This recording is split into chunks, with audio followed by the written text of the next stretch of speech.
you're still at the restaurant? Oops, I went out with the girls, she wrote while sharing photos at the bar. I responded, it's fine.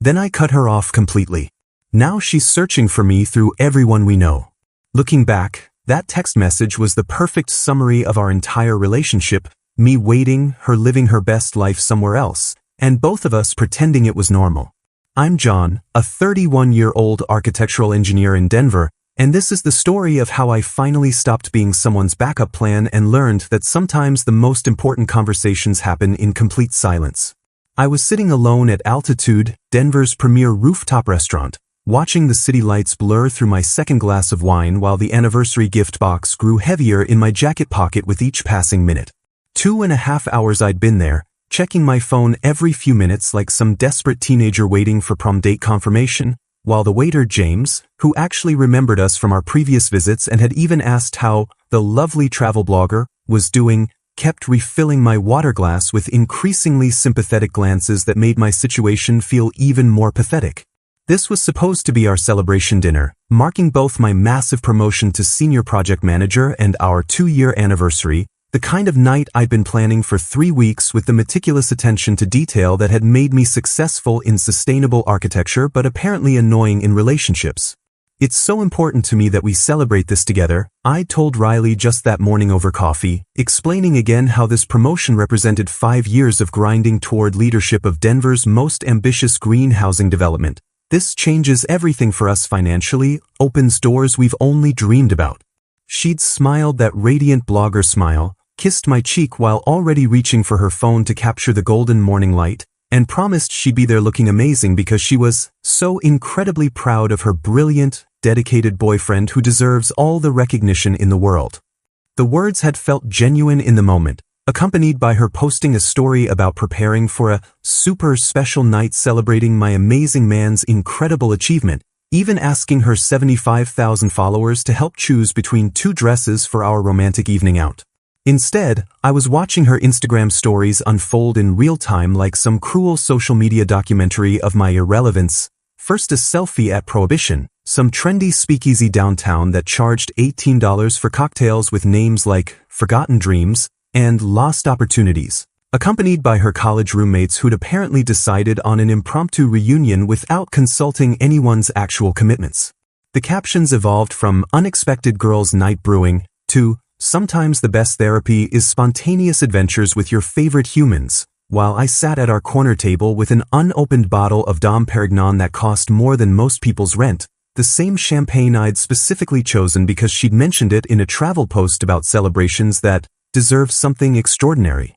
Each story felt like a small betrayal, group shots of cocktails with captions about how unplanned nights always turn out to be the most magical, videos of them laughing at some inside joke from their sorority days, and finally a boomerang of Riley raising a martini with the words, living my most authentic life with my day one girls, while I explained to increasingly concerned restaurant staff that my dinner companion was just running a bit late. The irony wasn't lost on me that she was celebrating authenticity while abandoning the most important evening of our relationship for people she saw maybe twice a year and usually complained about afterward. The message finally came at 9:47 p.m., delivered with the casual thoughtlessness of someone ordering takeout. OMG babe, you're still at the restaurant? Oops, I totally went out with the girls and completely lost track of time. This is so unlike me, but they surprised me, and you know how it is with spontaneous plans. Rain check on tonight.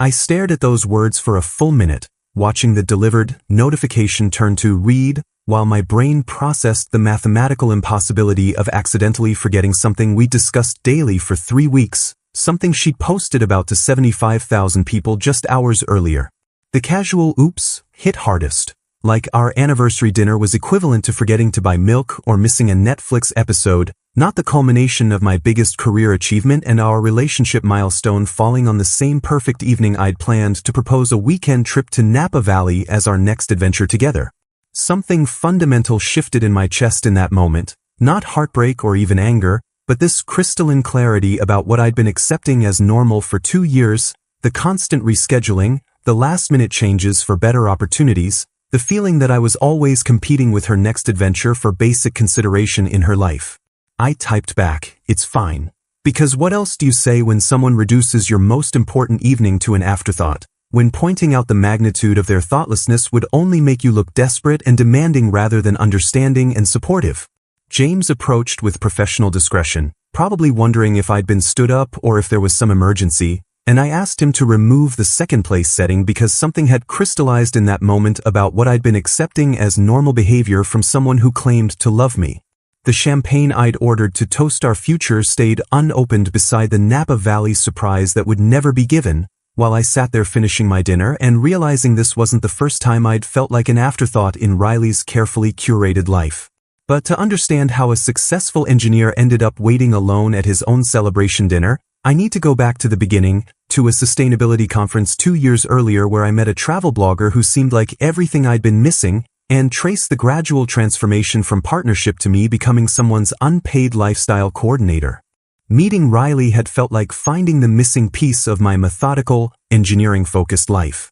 It was at a sustainability conference in downtown Denver where I was presenting my research on green building innovations and she was covering eco-friendly travel trends for her travel blog, which had grown to about 75,000 followers over 3 years of carefully curated Wanderlust content. She approached me after my presentation about net zero architecture, genuinely curious about how sustainable building design could enhance travel experiences, and I was immediately drawn to her energy, this vibrant, creative force who saw adventure and possibility where I saw blueprints and calculations. "You make saving the planet sound actually exciting," she'd laughed, and I found myself explaining building physics with more enthusiasm than I'd felt in years. Within weeks, we'd fallen into what seemed like a perfect rhythm, my structured world providing the stability and planning that made her creative dreams possible, while her spontaneous spirit pushed me out of my comfort zone and into experiences I'd never have chosen myself. The first year was magical in that way where opposites attract and complement each other, me handling logistics while she brought imagination to our weekend trips,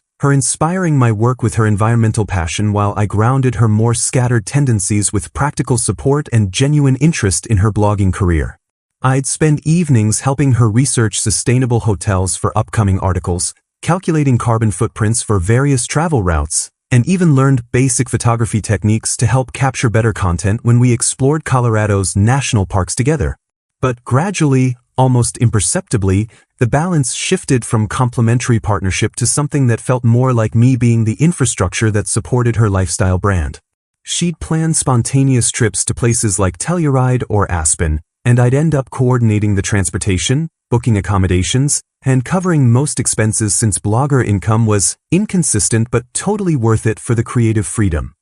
I started handling all our shared expenses, roughly 85% despite earning only twice her average monthly income, because her payments from brand partnerships arrived sporadically and she needed to maintain cash flow for content creation. The planning fell entirely to me too, dinner reservations, weekend activities, even researching locations for her photo shoots, all while she focused on the creative aspects that actually excited her. I told myself this was just how creative partnerships worked, that my systematic nature naturally suited logistics while her artistic vision needed protection from mundane details, but looking back, I was already becoming someone whose role was to make her life easier rather than someone whose life was being enhanced by partnership. She started referring to me as her amazing support system in her posts, which should have felt like appreciation but increasingly sounded like I was a service provider rather than a boyfriend, someone whose value came from what I could enable rather than who I was as a person.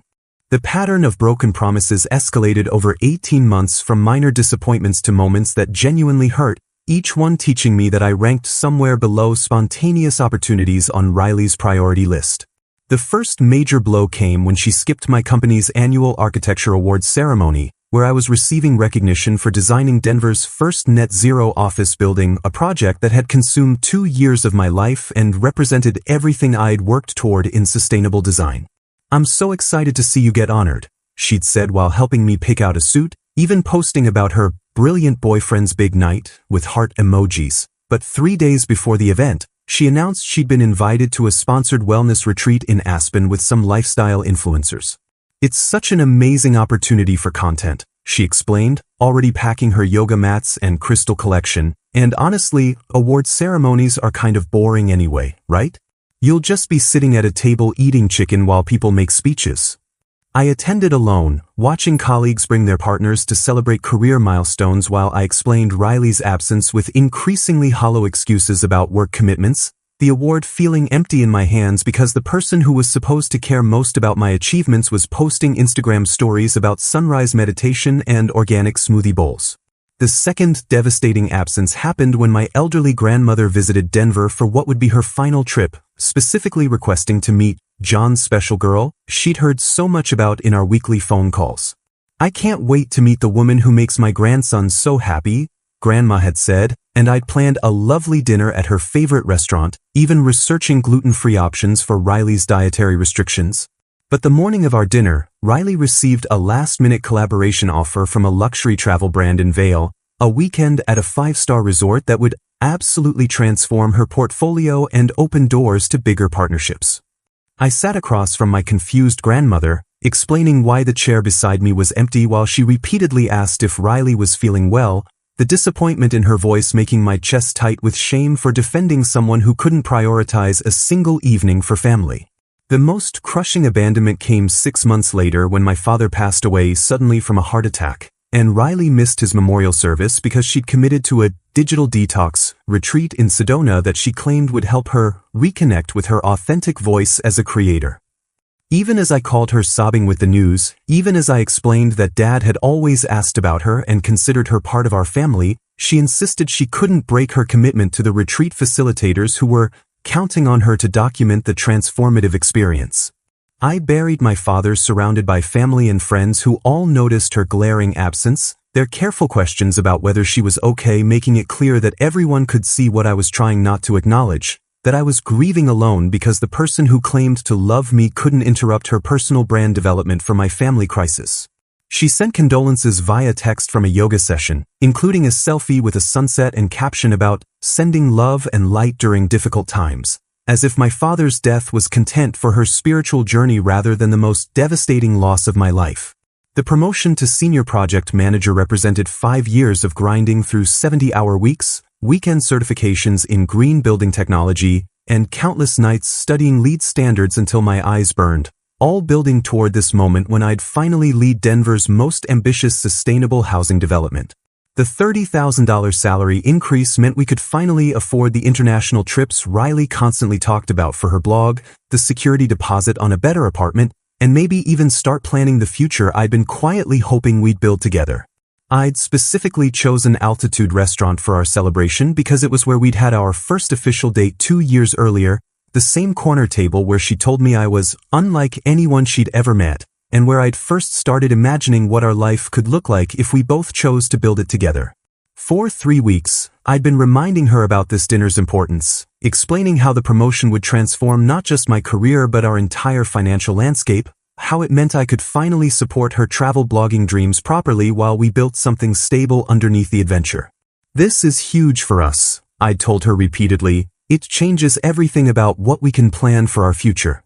She'd gotten genuinely excited, posting teaser content about celebrating her amazingly dedicated boyfriend's incredible achievement, and even asking her followers to help choose between 2 dresses for our special night out. I'd made reservations for 7 p.m., confirmed them twice, and even arranged for a surprise weekend trip to Napa Valley as our dual celebration. The promotion and our 2-year anniversary falling in the same week felt like the universe aligning to mark this new chapter of our relationship. The Napa trip was tucked in an envelope in my jacket pocket, along with a small gift I'd commissioned from a local artist, a custom illustration of the Denver skyline showing the buildings I'd helped design, including the net zero office that had launched my career toward this promotion. I'd arrived at the restaurant 15 minutes early, wanting everything to be perfect, and spent the first hour checking my phone occasionally, assuming she was running late from a photo shoot or dealing with some last-minute blog deadline that always seemed to crop up when we had plans. But as 8 p.m. became 8:30, then 9 p.m., I started watching her Instagram stories with growing disbelief. First a selfie at some trendy speakeasy downtown with college roommates who'd apparently decided on an impromptu reunion, then group shots of cocktails with captions about unexpected girls' nights being the absolute best kind of therapy, followed by videos of them laughing at some private joke while I sat alone at our anniversary table with an unopened bottle of champagne and our waiter, making increasingly awkward small talk about whether my dinner companion was still coming. When her text finally arrived at 9:47 p.m., "OMG babe, you're still at the restaurant." Oops, I totally went out with the girls and lost track of time. Rain check.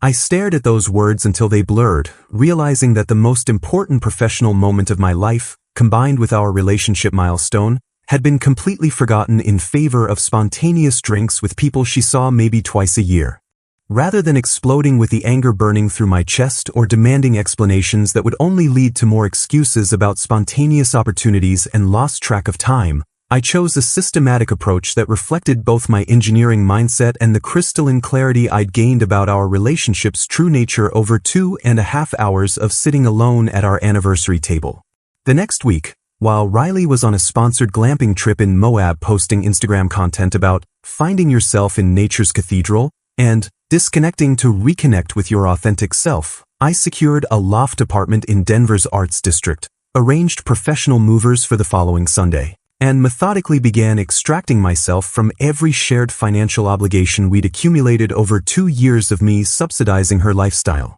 I gave my landlord notice, transferred the utilities back to Riley's name, and closed our joint checking account that had somehow become a one-way funnel for my salary to fund her travel content creation and designer coffee habit. The process felt oddly therapeutic, like debugging code or reviewing architectural plans for structural flaws. Each step revealed just how much of my life had been reorganized around making her dreams possible while my own needs became secondary considerations. On Saturday evening, I packed only my belongings, clothes, books, my drafting equipment, and the guitar I'd barely touched since we started dating because she found practicing kind of repetitive and distracting when she was trying to create content. I left behind all the expensive furniture and kitchen appliances I'd purchased over the months, partly because I didn't want the hassle of moving them, but mostly because they'd become props for her lifestyle posts rather than things that made our shared space feel like home. The Italian espresso machine I'd bought for her morning routine, the designer dining table where she staged her healthy breakfast photos, the vintage leather couch that appeared in half her sponsored posts, all of it stayed behind like remnants of someone else's life that I'd somehow been funding without realizing it. Sunday evening, after the movers had efficiently transferred my surprisingly small collection of personal possessions to my new Arts District loft, I left a brief note on our kitchen counter next to my keys. "Riley, I've moved out and ended our shared commitments. I finally understand that love shouldn't feel like waiting for someone to remember you exist. I hope you find someone whose company you prefer to spontaneous girls' nights. I won't be available to find out. John."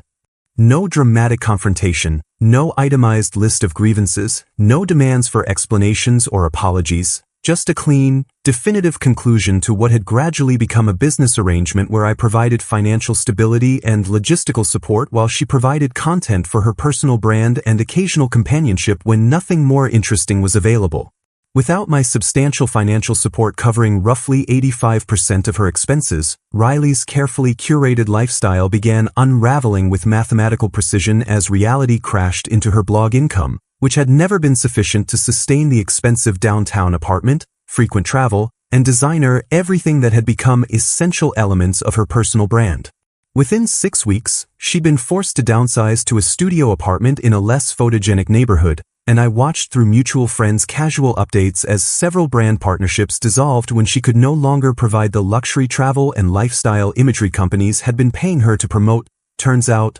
authentic wanderlust content required a budget she'd never actually possessed. Her Instagram posts shifted from effortless luxury to obvious budget constraints, sponsored glamping trips replaced by local hiking trails, artisanal coffee shops swapped for grocery store brands, and the confident captions about living her best life gradually replaced by inspirational quotes about finding beauty in simplicity and authentic experiences don't require expensive settings. Meanwhile, my life flourished in ways I hadn't experienced since college, starting with joining a rock climbing group that explored Colorado's peaks every weekend, their genuine enthusiasm for adventure reminding me what it felt like to be around people who shared interests rather than just tolerated them. I rediscovered my love for pottery, taking evening classes in my Arts District neighborhood where I met Sophie, a pediatric nurse who shared my passion for hiking and actually showed up early to every date while insisting on splitting all expenses because that's what equal partners do.